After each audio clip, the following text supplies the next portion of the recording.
Olá, hoje no Power Minds Connect eu vou conversar com outra querida amiga, doutora Carla Sardi, fundadora da Rede Sorridentes, que tem 5 trilhões de unidades já no Brasil e no mundo, e outros negócios também, né, Carla, que a gente vai conversar aqui. Então seja muito bem-vinda, é um prazer ter você aqui. A gente conversou da última vez, acho que foi antes da pandemia, quando o mundo ainda era redondo, né? E você já estava numa ascendente muito forte de crescimento, né?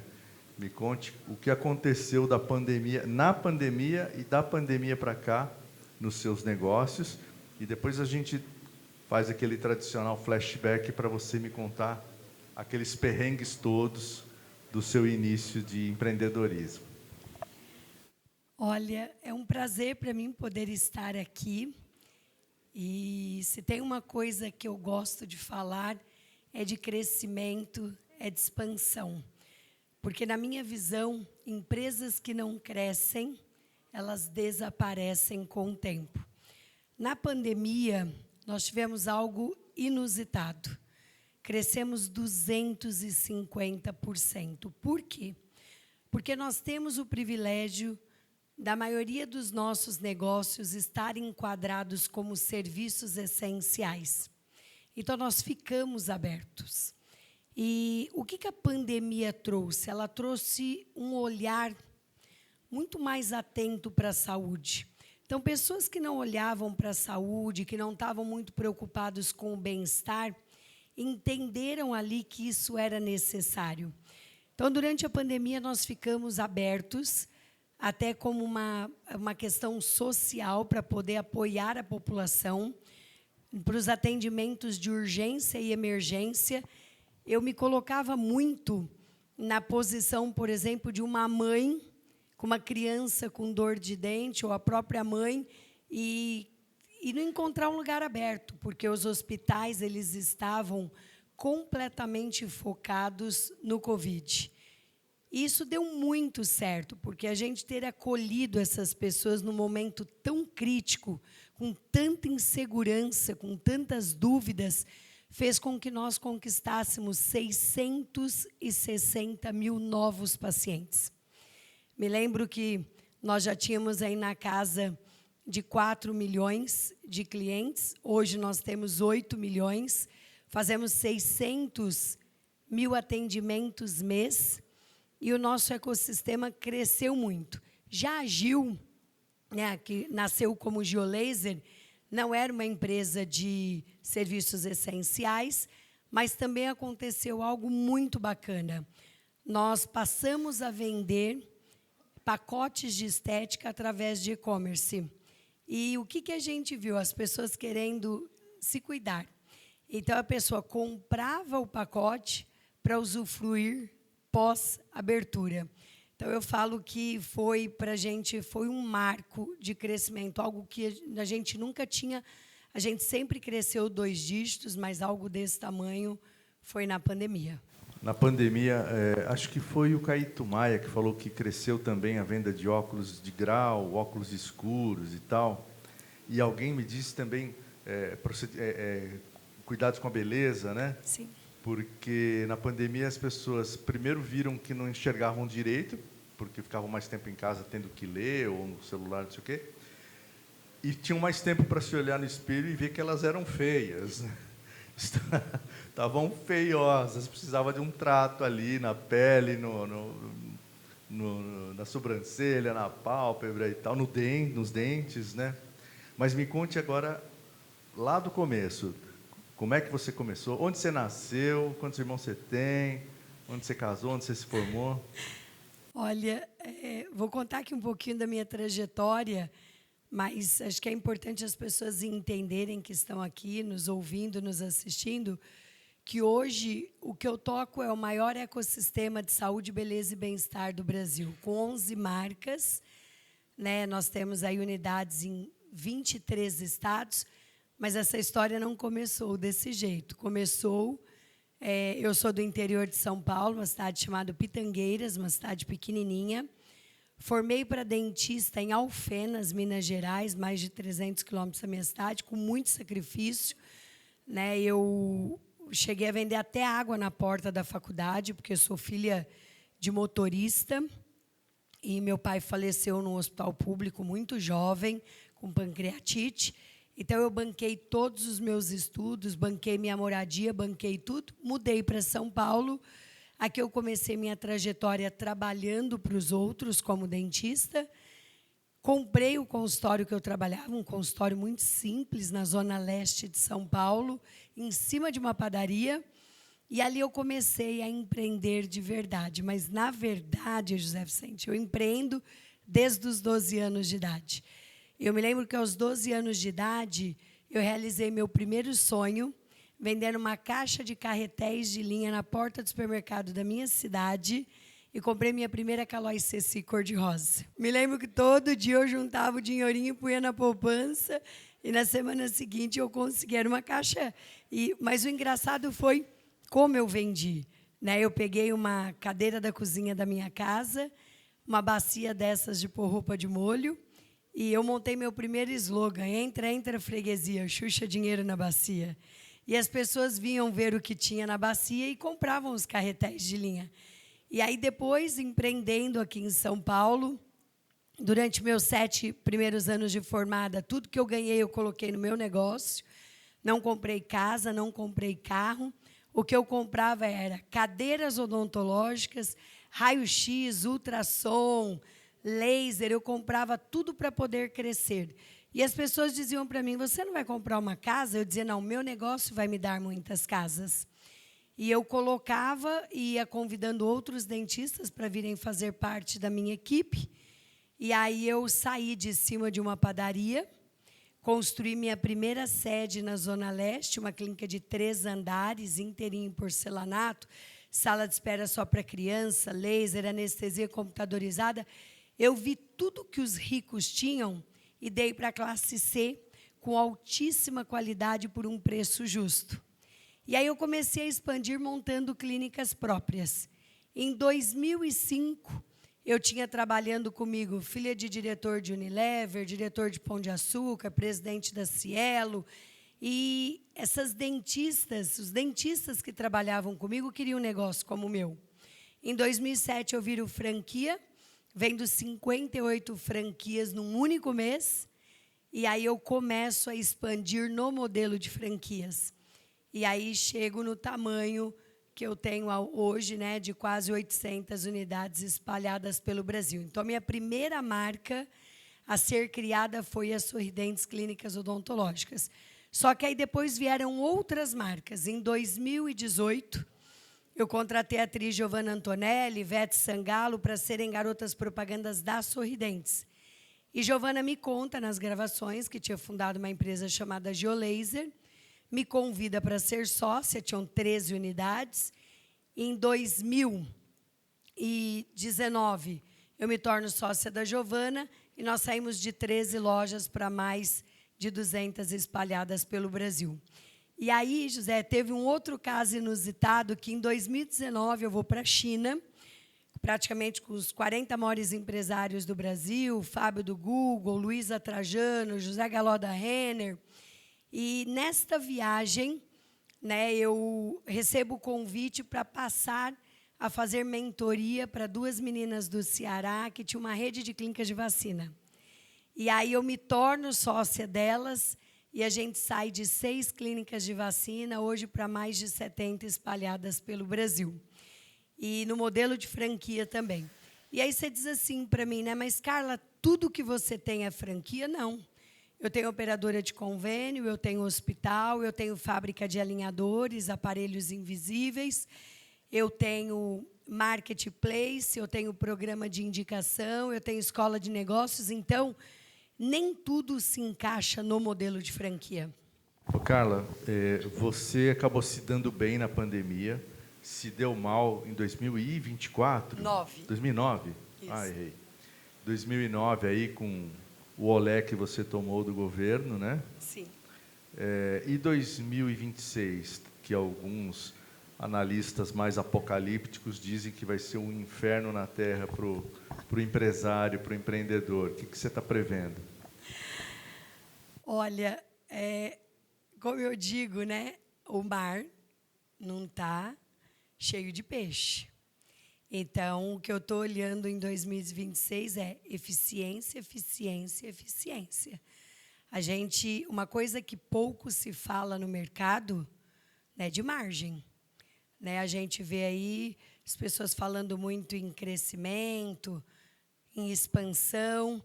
Hoje, minha preocupação é o bottom line da última linha, porque eu estou muito mais preocupada com a qualidade do que com a quantidade. Hoje, nós temos milhares de brasileiros endividados, né, já montaram aí diversos programas, mas nós também temos milhares de brasileiros com dinheiro aplicado, que estão precisando de um tratamento odontológico, estão precisando, né, fazer algo na estética. Hoje, eu acredito que os negócios precisam ficar muito atentos à margem, porque quando você queima preço hoje, com o aumento de custo que nós tivemos pós-pandemia, você corre o risco de vender e chegar no final do mês e estar no negativo. Então, a gente vem fazendo um trabalho muito forte com os nossos franqueados, mostrando o seguinte, olhe para a qualidade e não para a quantidade. Né? Se for para vender para ter prejuízo, é melhor não vender. Porque eu acredito muito que negócio precisa ser bom para o cliente e para o empresário. Porque se você puxa a corda muito para um lado só, no momento ela arrebenta. E eu não acredito que coisa baratinha é boa. Porque não casa, a conta não fecha. Eu acredito no que nós temos, num preço justo. Hoje nós atendemos do público A ao público C. O público A que trata com a gente é o rico emergente, que gosta de coisa boa por preço justo. E nós somos o personalité da classe C. Então, por exemplo, o que nós fazemos hoje numa GIL, talvez numa dermatologista custe 5 vezes mais caro. Lavien, Ultraform, a mulherada entende o que eu estou falando. Né? Harmonização facial. Mas o importante é a gente encontrar esse equilíbrio de entregar o que existe de melhor para o cliente por um preço justo e com uma forma de pagamento adequada. Maravilha. Antes da gente partir para o quadro Caixa Preta, que os meus sócios Marcelo e Ebert vão sugar um pouco mais aí da sua alma, da sua mente. Misericórdia.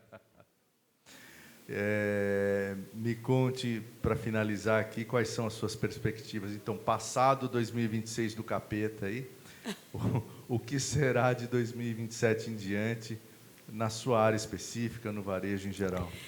Olha, na minha visão, acho que é cíclico, né? Quando a gente olha a história do Brasil, nós tivemos muitos altos e baixos. Eu brinco e falo que tivemos muitos voos de galinha. Então, eu estou muito esperançosa que 2027, né, a gente tenha aí uma oportunidade de as coisas começarem a entrar no prumo. E eu acho que um dos principais fatores é queda de juros. Né? Não tem quem aguente uma Selic nesse patamar, né? A população sem crédito. Hoje as pessoas têm pouco incentivo para casa própria, pouco incentivo para poder fazer tratamentos mais complexos. E eu tenho muita esperança de que isso vá voltar. Não de um dia para o outro, acho que talvez é um processo de 2, 3 anos, mas a minha esperança é que em 2027, pelo menos, esse processo se inicie. Maravilha. Obrigado, Carla. Eu que agradeço. E agora, Caixa Preta com a doutora Carla Sarni. Olá, seja muito bem-vindo à Caixa Preta do Power Minds Connects. Você já sabe que é o lugar que nós entrevistamos os maiores empreendedores e os maiores CEOs do Brasil. Aqui é onde a gente extrai o melhor, é o supra-sumo. Passa por Vicente, traz os melhores insights e ensinamentos, mas aqui a gente vai com algumas perguntas que realmente vão mexer com você e com eles também, não é isso, Marcelo? Com certeza, né? Aqui são perguntas menos formais. E a primeira pergunta que eu queria te fazer era se em algum momento você pensou em desistir. Inúmeras vezes.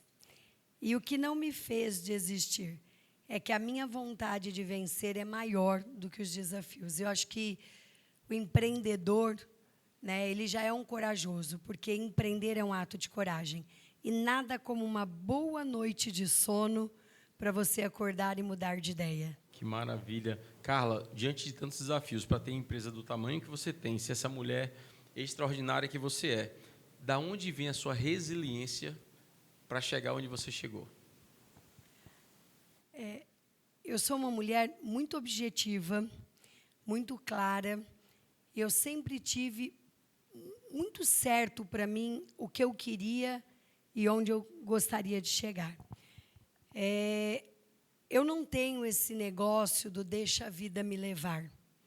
Né? Claro, eu brinco e falo que o cavalo passa para todo mundo, monta quem quer. Tem gente que passa a vida banando a mão para o cavalo, mas tem gente que monta e vai com ele. E eu sou dessa. Né? Que se ele passar, eu monto, porque eu não sei se ele vai passar de novo na minha porta. E a minha resiliência, ela está muito ligada à minha infância. Né? Para que as pessoas possam entender como o meu mindset funciona, minha mãe foi abandonada pelo meu pai quando eu tinha 1 ano e 1 mês. Desculpa, 1 ano e 11 meses. E minha mãe fez um curso de cabeleireira para poder sustentar os filhos. E ali eu aprendi o que era resiliência. Não tinha dia, não tinha hora. Chegasse uma pessoa na minha casa 9 horas da noite para fazer uma escova no cabelo, minha mãe fazia sorrindo, porque ela entendia que era mais um dinheirinho no caixa para pôr comida na boca dos filhos. Então, eu vi minha mãe fazendo cabelo de domingo à tarde, de domingo de manhã, segunda-feira à noite, e sem reclamar. Ela tendo um dinheirinho para poder bancar os filhos e colocar comida no prato. Então, é dessa forma que eu penso, é com este mindset que eu fui criada. Perfeito. Empreendedor é aquele tipo de gente que faz. Vai fazendo, o negócio vai acontecendo. Teve alguma coisa que você fez que você se arrependeu? Tenho. Lá atrás, eu tinha uma diretora de RH, eu recebi um convite para entrar de sociedade no negócio. E essa diretora falou para mim assim, Carla, eu acho que você não deveria entrar. Né? Eu falei, por quê? Ela falou, olha, porque tem muita incompatibilidade de valores, tem muita incompatibilidade de perfil. E eu não acreditei. E resolvi fazer e paguei um preço alto por isso. Quem nunca? Então, mas assim, o empreendedor, ele acerta e erra o tempo todo. Eu muito mais acertei do que errei. Fiz negócios com sociedades que deram muito, muito certo. Eu tenho sócia de 28 anos. Então, errar faz parte. E a gente aprende muito com esses erros. Muito, muito. E dificilmente a gente comete o mesmo erro outra vez. A gente pode cometer outros erros novos, mas o mesmo só se assinar um atestado de burrice, né? Nem fale. Me diz uma coisa, o que mais você se orgulha de ter feito na sua vida empresarial e, de repente, o que mais te envergonha de você, como é que eu passei por isso? Tirando esse caso aí que você fez uma péssima sociedade, mas assim, o que é que você, meu Deus do céu, como é que eu faço isso? Não combina nem com a Carla ter feito isso. Tem alguma coisa? Olha, o que eu mais me orgulho é o seguinte, quando eu peguei meu tão sonhado canudo preto em Alfenas, eu fiz uma promessa, que eu não pararia de ajudar as pessoas mais necessitadas. Porque eu acredito muito que, muitas vezes, na vida, o que uma pessoa precisa é de uma oportunidade. Do dia que eu formei para dentista, eu estou com 31 anos de formada, eu tenho projetos sociais.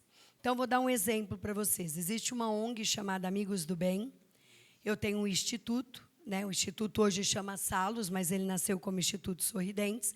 Parte do que os clientes gastam nas nossas lojas e as minhas palestras mantém os trabalhos sociais. Então, por exemplo, todos os anos eu mando Scanias para o sertão nordestino, embarcam comigo de 25 a 30 dentistas e a gente passa lá dias tratando e operando milhares de pessoas. Mas não é tratamento de limpeza, é o tratamento. A gente pega bocas completamente destruídas e entrega inteiras. São tratamentos milionários, né?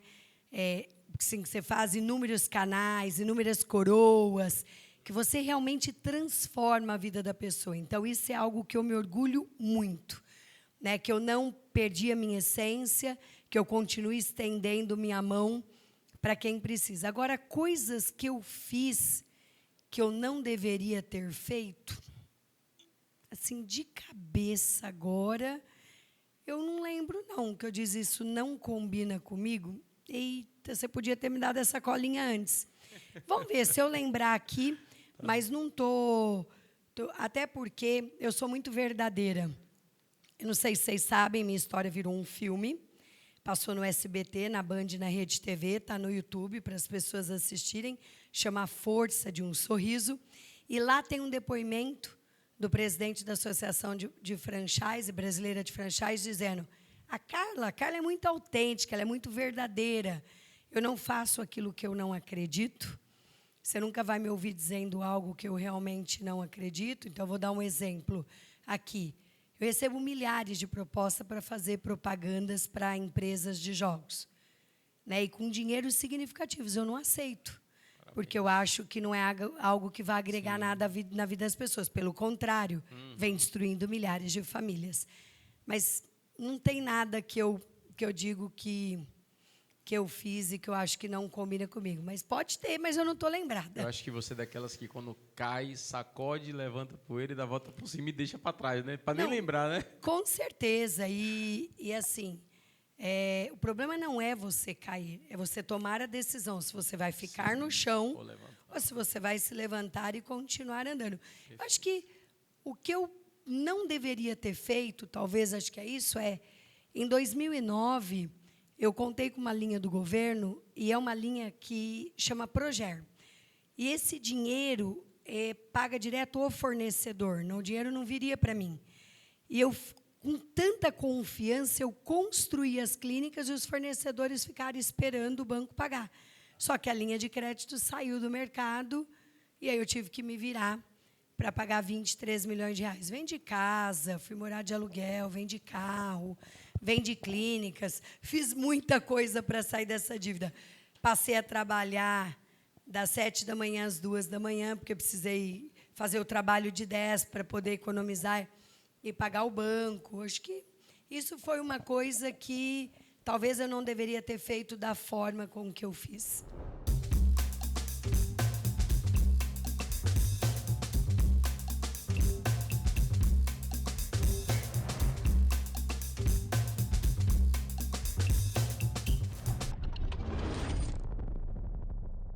Você precisa ver isso pessoalmente. Premium, sofisticado e impactante. Não é uma casa de festas, é Diamond House. Quando sua marca escolhe a Diamond House, ela escolhe se posicionar com força e sofisticação. Mais do que um espaço, oferecemos uma mansão exclusiva, com estrutura premium, tecnologia de ponta e uma vista de tirar o fôlego.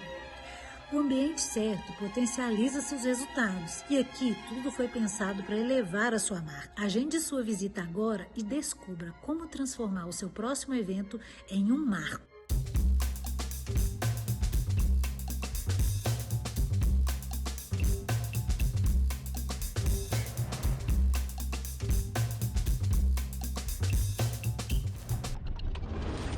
Wesley, me diz aí, já pensou em desistir? Todo empreendedor em algum momento pensa, né?